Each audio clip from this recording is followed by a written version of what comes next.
Welcome back then, viewers, for our season review of season 1 with the Arsenal FM22 save. I hope I find you safe. I hope I find you well. I hope you have enjoyed season 1. I've really enjoyed making the content for you guys and going through this season. Not only as an Arsenal fan, but for the first time on YouTube, uploading Football Manager content.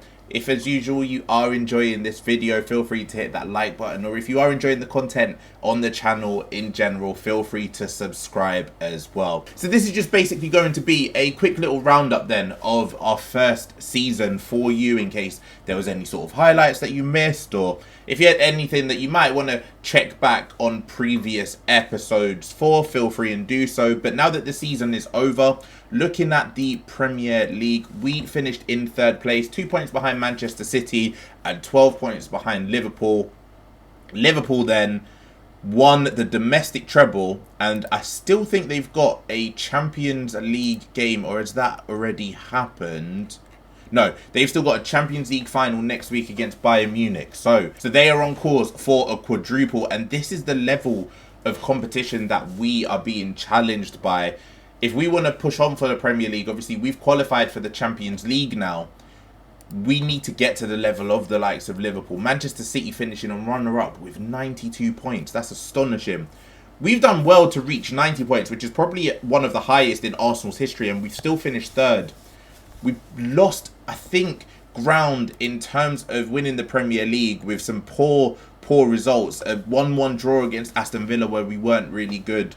Getting battered at Anfield by Liverpool obviously doesn't help. Considering they went on to win the league, you can't really say that was a poor result, but if we managed to pick something up there, you never know. We could have maybe made a little push for the title ourselves. But the thing is, we can't really, in terms of results, I still think we've done incredibly well. We weren't favourites for the top 4 whatsoever, and we've done it quite comfortably. Looking at the rest of the league then, Manchester United have obviously qualified for the Champions League. Leeds and Chelsea will be in the Europa League, and Everton made it through to the Conference League. Obviously, with Liverpool winning the FA Cup, the Conference League goes to the Premier League. So good luck to Everton in their quest in Europe. It will be good to see how they do as well. We're going to be solely focused on hopefully winning a domestic trophy next year at the bare minimum. I'd love to push for the Premier League as well, but I think a lot of it is going to depend on transfers. Right now, this was probably the best lineup that we could call upon during the season. Tierney, Gabriel, White, Tomiyasu and Ramsdale as the back 5. Partey, Zakaria and Nkunku in the midfield 3. And then Aubameyang, Ødegaard and Koeman as the front 3. That became our best 11. Obviously, we started off in a 4-2-4. That didn't really work well. We weren't free-flowing in our football whatsoever. We weren't scoring a lot of goals. We changed that to a 4-2-3-1. And again, that didn't really work as well. Once we changed to the 4-3-3, which was in early February, the goals started flowing. We started hitting 4s, 5s, even 6 against Brighton, 6 against Manchester United, 4 against Brentford. So this is definitely the type of shape, the type of football, the attacking style that we are going to keep going for the remainder of next season and onwards. It just seems to suit our players down to the ground. Kingsley Coman was due to be a superstar next year. He was fantastic for us again, especially to close out the season. 11 assists, 10 goals in the Premier League alone. He started quite slow, but once again we changed to this 4-3-3. He became an absolute menace for opposition defences. Unfortunately now, with this injury, I don't think we're going to see him for a while whatsoever. Cruciate ligament, we don't even know necessarily if he's going to come back as half the player he was. Ligament injuries, especially in the knee, will always be a tricky one to kind of manage. So we wish him well. We hope he comes back. He's been a brilliant signing, but now we definitely have to look at signing a winger on that left-hand side. Yeah, Emre Aubameyang will have 1 year left on his deal. He played a hell of a lot in the Premier League. He only missed 3 games, and I think that was due to the African Cup of Nations. 29 goals. He just missed out on a 30-goal season in the Premier League, which would have been an absolute fantastic achievement from him. And only 4 of those 29 goals were penalties. So he did really, really well. And he won the Golden Boot. Looking at the statistics for the Premier League, he won the Golden Boot ahead of, who is it? Cristiano Ronaldo. 6 goals ahead of Ronaldo. So congratulations to Aubameyang. He was fantastic. We didn't really have anyone else here in this top 20. That's going to be something that we want to achieve next year. We want multiple goal threats. And Aubameyang kind of carried us this year, especially before the switch to the 4-3-3 formation.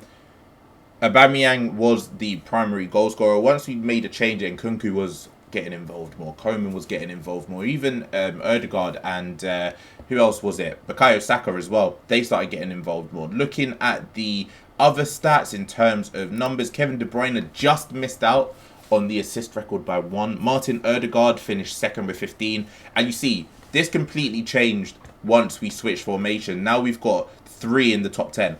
And it's a brilliant performance from all of them to get involved. We definitely need to keep that fluidity, keep that movement going forward for next season. Key passes then, Martin Ødegaard as well, quite high up on that list. If we had just stuck with this formation, this setup, early on in the season, who knows where we could have been. So I'm looking forward to what we can achieve next year. Ben White was heavily involved in our build-up. Him and Gabriel were fantastic all throughout the season. So we got to keep them getting on the ball and keep them getting involved and building up our play. If Kieran Tierney hadn't got injured, he would have definitely finished top of the dribbling stats. Kingsley Coman as well. They're doing quite well. And dribbling down, particularly that left-hand side, we do a lot of the chance creation on the right-hand side, but most of our penetrative work comes through the left. And those two really complement each other well. Crystal Palace and Patrick Vieira, unfortunately, were relegated. Brighton were relegated as well, and Watford. Those were the 3 teams. Newcastle came close to getting relegated. So it's interesting what would have happened with their millions had they been relegated to the Championship. But looking at the Championship table, Fulham come back up as champions. Sheffield United come back up as well at the first time of asking as runners-up. And it's between Reading and West Brom in the playoff final. So it'll be interesting to see who gets promoted out of those two. I hope it's Reading. Otherwise, it will just be the exact same 3 teams that were in the Premier League before. I do like seeing new teams come up and get involved in the Premier League. So I'll be supporting Reading there. Although I would imagine that West Brom are favourites for that game. We are looking to improve in that attacking area. And we've got quite a few in terms of who we can target. Received quite a lot of pieces of information in our inbox about some players that we might be interested in. Tammy Abraham, an award winner in Serie A. He's had quite a good season, scoring 23 goals this year in, 55 appearances in total, 49 starts. So he could be someone that we're looking into. He's wanted by Man United, Inter and Juventus. Maybe that's a striker for us. Alexander Isak, a guy that we tried to sign in the summer of last year, won the Pichichi Award in La Liga ahead of Memphis Depay. That's really good for him, considering the likes of Benzema, Vinicius Jr., Depay, Aguero obviously hasn't retired on this game. That is a lot of competition. Dominic Calvert-Lewin. He had a really good season, scored 16 goals in the Premier League, was on the top goal scorers charts. He's wanted as well by, who's that, Manchester United. So Man United are looking at similar amounts of strikers and similar types of players to we are. Calvert-Lewin, Tammy Abraham, Isak. Osimhen is another one that we've been interested in. So we are going to make a change up front. And considering our budgets of 80 million to start the summer transfer window, striker and now left wing are the 2 priorities. It was going to be striker and centre mid, but given Kingsley Coman's injury, that has changed our perspective a little bit. I think it was a really, really good season for us. Looking at the new arrivals, as I said, Ødegaard was fantastic and Kanu was fantastic.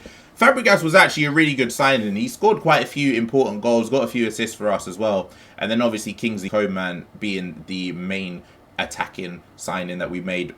For 20 million, I still think that was a fantastic price for him. Looking at the results then, we did really quite well. I'm not too sure why I'm only getting a C+. I think I've been fantastic to qualify for the Champions League, something that they didn't really expect this early on in the season. Obviously, Aubameyang, top goal scorer with 29 goals. It was a shame he couldn't get the 30 goals mark. Biggest win of the season was a 6-1 win over Brighton, which came towards the end of the year. They were obviously relegated, so they weren't the best of sides. But match to remember, a 2-2 draw against Manchester City, a game that we probably really deserved to win given the fact that we dominated at the Etihad. And then goal of the season was a goal by Thomas Partey. So this is the type of football that we were playing with this 4-3-3 setup. Ainsley Maitland-Niles giving it into Thomas Partey, who could bang it in from distance. As that deep line playmaker, he's been fantastic for us this season. We weren't really utilising him to his best of his abilities earlier on during the season, but we've definitely found a fantastic role for him now. Signing of the season goes to Nkunku. Player of the season looks like Martin Odegaard will fans player of the season as well. Very surprised that Pierre-Emerick Aubameyang didn't get that, considering he scored 31 goals this season. Finally got a manager of the month in April. We were pushing for it throughout the whole year, but definitely not going to win the manager of the year. That will 100% go to Jurgen Klopp. So a really fantastic season. Thank you so much for watching. There's a lot to build on ahead of Season 2. We'll get through all of pre-season and we'll come back to you ahead of the start of the Premier League campaign. We've got a lot to build on and a lot to work on. Obviously, striker, wing, midfield. We want to focus on those primary positions. I think defensively we're fine. We've got Saliba coming back as well, and he's going to play a huge part in our future. Let me know in the comment section down below if there are any attackers that you want to see me sign. If you have a preference out of the likes of Tammy Abraham, out of the likes of Alexander Isak, Osimhen, Calvert-Lewin. These are the sort of guys that we're going to be targeting. If we're going up against Manchester United, we're going to have to move quickly. So let me know in the comment section down below if there is an attacker you think I should be signing, or if there's someone maybe I've missed out on. We're going to get down to business, particularly when it comes to departures. Thank you so much for all of the support and love during this series. Thank you for enjoying the content. I hope you have. Thank you for watching the content. We'll try to bring you more, a hell of a lot more during Season 2, and we'll hope for more success next season around. Take care, stay safe, and I will see you for the next one.